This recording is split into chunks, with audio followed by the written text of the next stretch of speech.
Let's see here. Do you want any? Want to hear any of it? I do, actually. Michael says if they need a picture of Negative Nancy for Webster's Dictionary, just ask Mario for his. Okay. Right. Tom says Mario definitely crossed the line. I think you should ban him. I think it's okay for a back and forth on all issues, which is a democratic process, and that's basically how you show things work. But to be degrading, to degrade by getting into personal and something snide, as the remark that he made, and attacks that are personal, is beyond the pale. You agree with that? I do. Yeah, you can't go personal. That's not fair. I do think Mario has called the program before and pointed things out that I think were fair. I don't think the cheap shots were fair this morning, but listen, on the issue of, if your argument is that we shouldn't be spending public dollars to create jobs, then you have a valid argument that is real. Right. If your argument is this is being built just so that Brindisi, Pacenti, Griffo, everybody else can look good, that's the most ridiculous argument I've ever heard in my life. I agree. So there's no upside to it. If these were people that were, shotgun and go, then I'd understand that. But they still have to live in this community. If this thing goes belly up and these jobs aren't created, Griffo, Pacenti, Brindisi, all of them are left here. They're not going. Where are they going? They're left here to have to face the music. Right. There is absolutely no benefit for them to make this whole thing up. But the point that I try to make is that there's no guarantee that this nano thing is going to work. There is no guarantee. We could have a stock market crash next week, and it could have everybody back out of everything, and we could be facing another recession or who knows what. I mean, it's possible, right? Anything could happen. But the fact is, don't you have to try to do something? What I would combat that with is, what is your solution for turning this area around? Because it's been in a 50-year decline, and for the very first time, we're looking at what looks to be progress. Now, it's a lot of public money. There's no doubt about it. It's all public money coming in here. But the goal is for that public money to attract private money. And that's making an effort, at the very least. Do you agree with that? I do agree with that. But at the same time, if it doesn't yield the results, somebody said the number this morning, $565 million. I don't know if that was Mario or if that was part of our Kelso interview. There's over $1 billion, over $1 billion that has come in total between the hospital project, the arterial, the nano, everything. It's over $1 billion. I don't want to put the cart before the horse, but like the hospital project for me is going to happen. There's not people saying we got the money, we didn't get the money, the hospital's coming, it's not coming. I'm just focusing on nano. I'm not even willing to say that. I know the arterial project's coming. Absolutely. Okay. Absolutely. That one you're seeing happen. It's easy to put your hands on. I'm just talking about the nano one. If it doesn't yield the jobs, I mean, that's a lot of money to throw at a project. I'm not saying I think it is or it isn't. I'm just saying he's raising that issue. I would agree with him. If the state spends $560 million on a project to make buildings to bring private investment and in, the jobs don't and it doesn't come, yeah, that was a major waste of money. Well, also too, but that's hindsight. I mean, that's fair. You got to make the investment. Otherwise, what are you doing? Without this nano project, what are we doing? All right, we're going to lower taxes. And we're going to cross our fingers that everybody's going to move in, because that's the theory, is we don't put money into it. You lower taxes on the people in New York. But that's a New York problem, not necessarily a region problem that we have here, right? The answer is, and this isn't much of an answer, and hindsight is 20/20, I totally agree. But to say, well, what are they doing? They're trying something. I mean, the solution is try something that works. I mean, obviously, also too, but this project has been in the works for how long? You know, so these numbers are not numbers that Griffo and Paceni and Brindisi are just making up at the top of their head. These are numbers of jobs that they've been told by people that are in a position to invest or whatever that this is happening. So they're waiting on it just as much as we are. So it's not to say that those three are responsible for creating this as a diversion, when this project, I mean, how long did they wait for the permits in the wetlands to build on that site even? Right, Years. and that was a federal issue. No, that is a good point. And at the same time, in fairness, they had the... Does nobody else want to pipe in on this? 7360186. Our phone lines are wide open. You can talk about this. You can criticize. You can be unpleasant, like Mario was. You can be positive, whatever you want. I mean, the lines are open. Don't say we never let you talk. 7360186. The other thing, again, just to be fair, that I'm pointing out, and this is on the other side of what I was just saying, is that General Electric is not like some, Obama's been criticized for throwing money at these green energy companies that have gone belly up.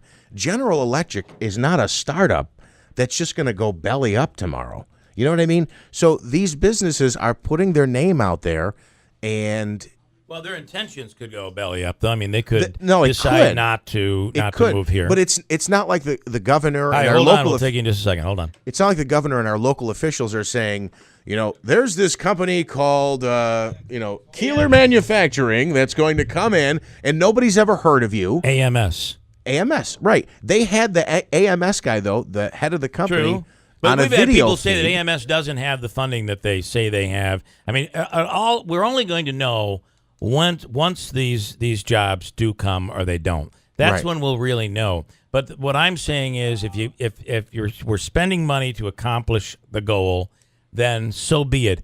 There's more being done with hopes right now that this is all going to come to fruition than I ever remember since I've lived here. Right. And unfortunately, government money, taxpayer dollars to incentivize, to bring, to advance an area, to create jobs is not anything new, and it's being done all over the country. And let me tell you something. If it wasn't for incentivizing, Remington Arms would not be in existence most likely today. They certainly probably wouldn't be here. Government contracts keep Remington going. And it's just part of the deal, because if we don't do it, somebody in Alabama is going to do it. And they're going to lure our companies away. That's been this mass exodus we've been looking at in New York State over the last couple of decades. So, hey, if it's government dollars, if it's tax dollars, our money being spent, and the end result is jobs, then I'm all for it, personally. If it doesn't result in the type of jobs we thought, then at the very least, you're swinging the bat. And I think that's got to happen. We sat around on wishful thinking for 50 years here and just watched everything move out. For the first time, it seems like there's progress. Things are happening. Buildings are being built, and there are promised jobs in place. You still have to sit back and wait for it to come to fruition. If it doesn't, then we react. But reacting before it happens is like sitting there and yelling at the dirt when you just planted a tomato plant. Where is it? You told me you were going to produce tomatoes. Now I just got a little green thing coming out of the ground. Where are the tomatoes? So you're going to stomp on it before you get tomatoes? No, you got to wait. You got to wait and be positive and think that it's going to happen. And when it doesn't, then you can bitch and moan. But until then, just keep your mouth shut and move forward. That's the way I believe. And Mario, that's my belief with you, to be honest with you. And I think I've told you that before. Tom in Utica, you're on.